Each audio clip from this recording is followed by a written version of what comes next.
আলোচিত অভিনেত্রী পরীমনির সঙ্গে সম্পর্কের জেরে এবার চাকরি হারাচ্ছেন সাবেক ঢাকা মহানগর গোয়েন্দা পুলিশের গুলশান বিভাগের অতিরিক্ত উপকমিশনারের দায়িত্বে থাকা গোলাম সাকলায়েন।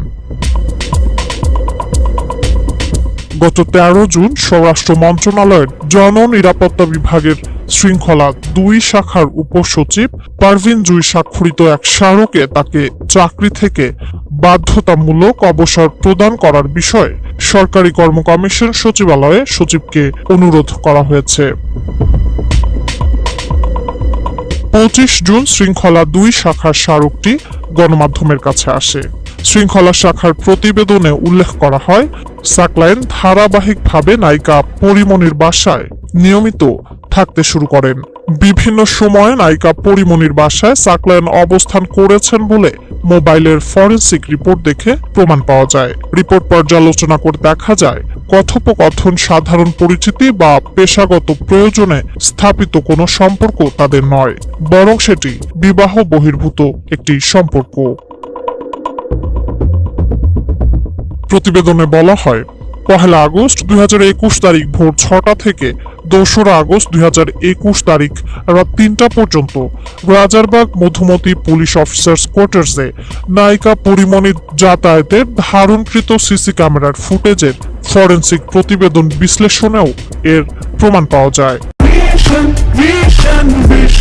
100% কপার কন্ডেন্সারে তৈরি ভিশন ফ্রিজ, তাই গুণে মানে অটুট থাকে বছরের পর বছর। এরপর প্রতিবেদনে বলা হয়, বিধি অনুযায়ী অসদাচরণের অভিযোগ প্রমাণিত হওয়ায় গুরুদণ্ড হিসেবে সাকলায়েনকে চাকরি থেকে বাধ্যতামূলক অবসর প্রদান দণ্ডের বিষয়ে পরামর্শ প্রদানের জন্য নির্দেশক্রমে অনুরোধ করার কথা বলা হয়।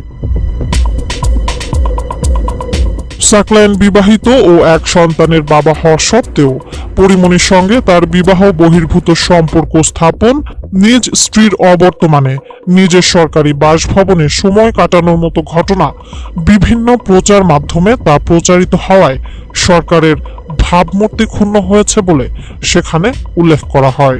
উল্লেখিত অভিযোগে তার বিরুদ্ধে বিভাগীয় মামলা হয়।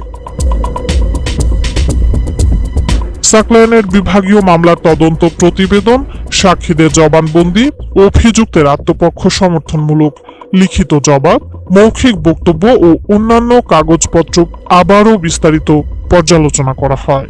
সার্বিক পর্যালোচনায় একটি কারণ দর্শানোর জবাব সন্তোষজনক বিবেচিত না হওয়ায় সরকারি কর্মচারী শৃঙ্খলা ও আপিল বিধিমালা 2018 এর 3 খ বিধি অনুযায়ী অসৎ আচরণের অভিযোগে অভিযুক্ত কর্মকর্তা গোলাম সাকলায়েনকে বিধি 4 এর উপবিধি 3 খ বিধি মোতাবেক গুরুদণ্ড হিসেবে চাকরি থেকে বাধ্যতামূলক অবসর প্রদানের প্রাথমিক সিদ্ধান্ত গৃহীত হয়।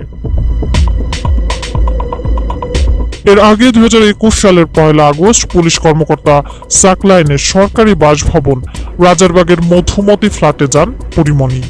সেখানে প্রায় 18 ঘন্টা অবস্থান করেন তিনি। পরে পরীমনি সাকলায়েনকে নিয়ে একটি সিসিটিভি ফুটেজ প্রকাশ পায়। পরীমনির সঙ্গে এডিসি গোলাম মোহাম্মদ সাকলায়েনের সম্পর্কের উপলক্ষ এক মামলার তদন্ত। 2021 সালের 13 জুন উত্তরা বোট ক্লাবে ধর্ষণ চেষ্টার অভিযোগে ব্যবসায়ী নাসির ইউ মাহমুদের বিরুদ্ধে মামলা করেন পরীমনি। পরদিন উত্তরা থেকে তাকে গ্রেপ্তার করে গোয়েন্দা পুলিশের গুলশান বিভাগ। ওই সময় পরীমনিকে জিজ্ঞাসাবাদের জন্য ডাকা হয় গোয়েন্দা কার্যালয়ে। তখনই পরীর সঙ্গে প্রথম পরিচয় সাকলায়েনের।